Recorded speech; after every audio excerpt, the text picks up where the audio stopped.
Baik, Assalamualaikum warahmatullahi wabarakatuh.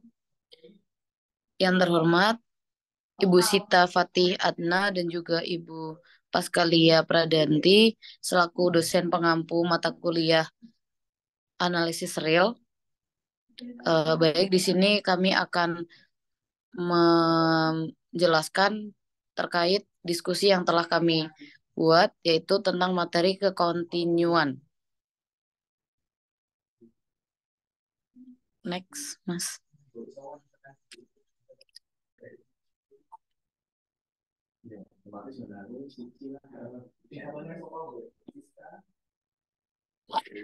Untuk sebelumnya saya akan memperkenalkan anggota dari kelompok kami. Yang pertama itu ada Mbak Afi Duratun Nafiah, yang kedua ada Muhammad Jibran Al Fauzi, dan yang terakhir ada saya sendiri Arna Manasik Hansi. Nah, untuk selanjutnya akan dijelaskan oleh teman saya. Waktu dan layar saya persilahkan. Baik, terima kasih. Untuk yang pertama yaitu continue. Nah, di sini ada definisi dan juga teorema. Isi definisi yaitu misalkan A merupakan subhimpunan bilangan real, fungsi f dari A ke R, serta C setiap merupakan elemen dari A.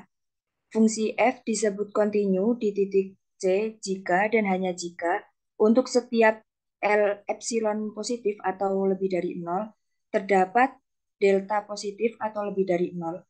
Sehingga jika X elemen dari A dan jarak dari X min C lebih kecil daripada lebih kecil dari delta, maka berlaku jarak dari Fx dikurangi Fc lebih kecil dari epsilon.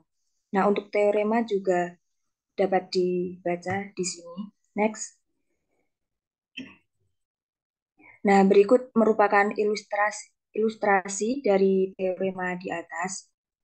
Untuk catatannya ada dua, yaitu jika C elemen dari A dan C titik limit dari A, maka dikatakan bahwa fungsi f kontinu di C jika dan hanya jika Fc sama dengan limit X menuju C Fx.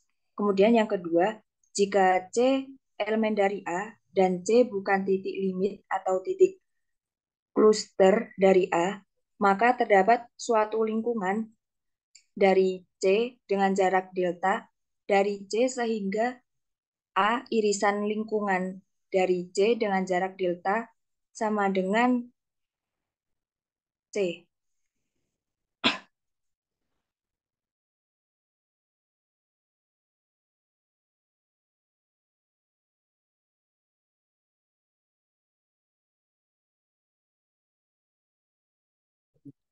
Baik, terima kasih kepada Mbak Afi. Untuk selanjutnya akan saya lanjutkan. Yang kedua itu ada kombinasi fungsi kontinu. Terdapat dua teorema, yaitu yang pertama ada teorema 2.2 yang berbunyi misal A subset dari real dan misal F dan G adalah fungsi-fungsi yang terdefinisikan pada A ke real dan misal B elemen dari real. Anggap bahwa C elemen dari real dan bahwa F dan G adalah kontinu pada C. A, maka F dikontinu di C. B, jika Xn sembarang barisan bilangan real di A yang konvergen ke C, maka Fxn konvergen ke Fc. Untuk teorema yang kedua, yaitu teorema 2.3 berbunyi, misalkan A subset real F, fungsi Fa menuju ke R, di mana C anggota elemen dari A. F tidak kontinu jika dan hanya jika terdapat barisan Xn di A yang konvergen ke C, tetapi barisan Fxn tidak konvergen ke Fc. Next, untuk selanjutnya akan dijelaskan oleh teman saya. Baik, untuk selanjutnya kita akan membahas tentang discontinue. Untuk pengertian discontinue sendiri itu dicirikan dengan adanya loncatan atau gap pada fungsi. Discontinue discontinue sendiri itu terdiri dari tiga jenis.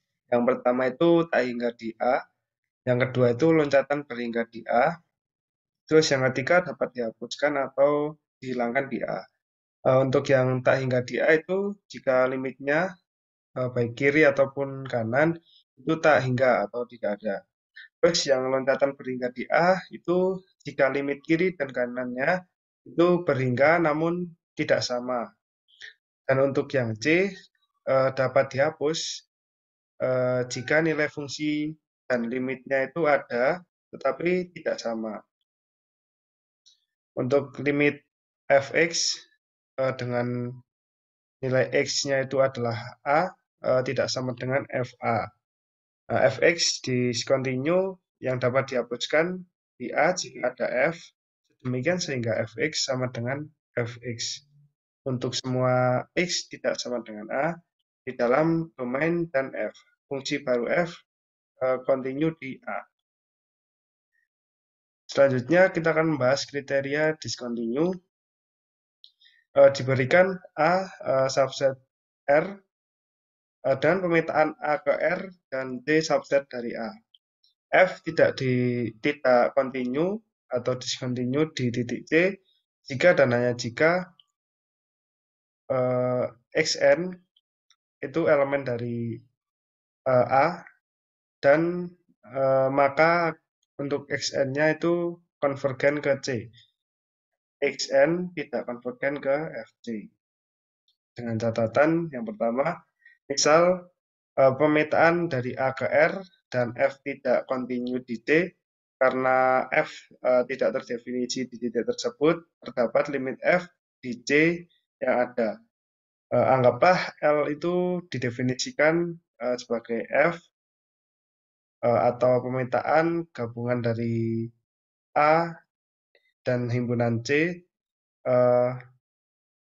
terhadap R dengan Fx-nya itu yang pertama L untuk X-nya sama dengan C dan Fx untuk X-nya itu elemen dari A. Maka F continue di C. Yang kedua, jika garis G fungsi G memetakan A ke R tidak mempunyai limit di C, maka tidak ada cara lain untuk menentukan fungsi dari G gabungan A gabungan dari himpunan C terhadap R yang continue di C dengan pendefinisian Gx itu L jika X-nya itu sama dengan C dan Gx jika X-nya itu elemen dari A.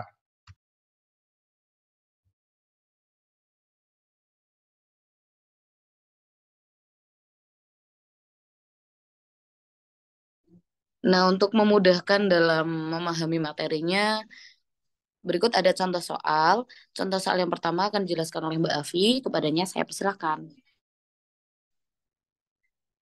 Nah, untuk contoh soal yang pertama yaitu misalkan F didefinisikan untuk semua X elemen dari R dengan X tidak sama dengan 2, dengan Fx sama dengan X kuadrat plus X min 6 dibagi X min 2, dapatkah F didefinisikan di X sama dengan 2, sedemikian sehingga F continue di titik ini. Nah, untuk penyelesaiannya, karena domain fungsi perluasannya adalah seluruh bilangan real, maka agar pendefisian F2 mengakibatkan F continue di 2, kita definisikan dengan F2 sama dengan lim X menuju 2 Fx. Nah, kemudian untuk Fx tadi kan di soal sudah diketahui, kemudian dimasukkan sehingga menghasilkan F2 sama dengan lim X menuju 2 X kuadrat plus X min 6 dibagi X min 2. Sehingga menghasilkan F2 sama dengan lim X menuju 2 X min 2 X plus 3 dibagi X min 2. Sehingga menghasilkan F2 sama dengan lim X menuju 2 dengan X plus 3. Nah, sehingga F2 sama dengan 5. Jadi, agar syarat tersebut terpenuhi, maka didefinisikan F2 sama dengan 5.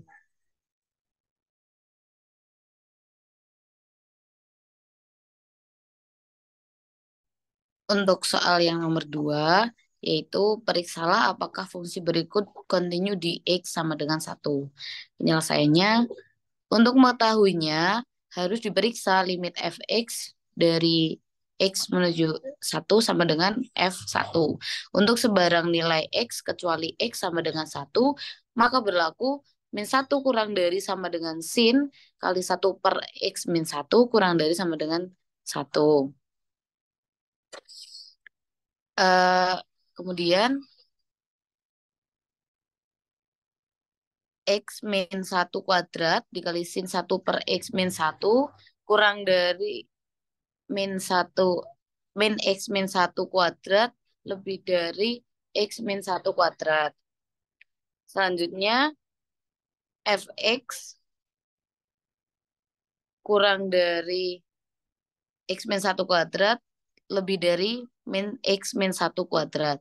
Nah, untuk selanjutnya limit min X min 1 kuadrat di mana X di mana X menuju 1 sama dengan 0 dan limit min X min 1 kuadrat di mana batas X menuju 1 sama dengan 0. Sehingga menurut teorema Apit limit Fx X min menuju 1 sama dengan 0. Jadi karena limit Fx X menuju 1 sama dengan 0 tidak sama dengan F1, maka F tidak kontinu di X sama dengan 1. Next, untuk contoh soal selanjutnya akan dijelaskan oleh Mas Gibran. Padanya saya persilahkan. Baik, untuk contoh soal yang ketiga, yaitu diberikan fungsi Gx dengan X-nya plus 1 untuk X kurang dari sama dengan 4, dan X kuadrat untuk X lebih dari 4. Tunjukkan bahwa fungsi G tidak kontinu di titik X sama dengan 4. Baik, untuk cara mengerjakannya atau cara penyelesaiannya, jika dilihat dari fungsi G tersebut di titik X sama dengan 4, maka dapat diketahui bahwa fungsi tersebut mempunyai nilai di titik X sama dengan 4. Pada titik X sama dengan 4, nilai fungsi G adalah 5. Dengan kata lain, Gx sama dengan X plus 1 sama dengan 5. Akan tetapi, ketika X-nya itu mendekati dari kiri, maka untuk Gx sama dengan 5, untuk X itu 4, sedangkan ketika mendekati nilai X dari kanan, nilai limit Gx sama dengan 16, yaitu X positif 4. Jadi, pada titik X sama dengan 4, limit fungsi tidak ada karena uh, mempunyai limit kiri dan kanan yang tidak sama. Oleh karena itu, fungsi G discontinue di titik X sama dengan 4.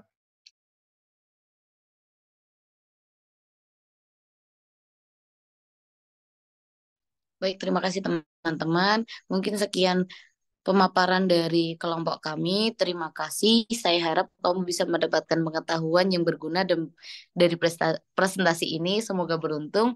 Kurang lebihnya mohon maaf. Wassalamualaikum warahmatullahi wabarakatuh.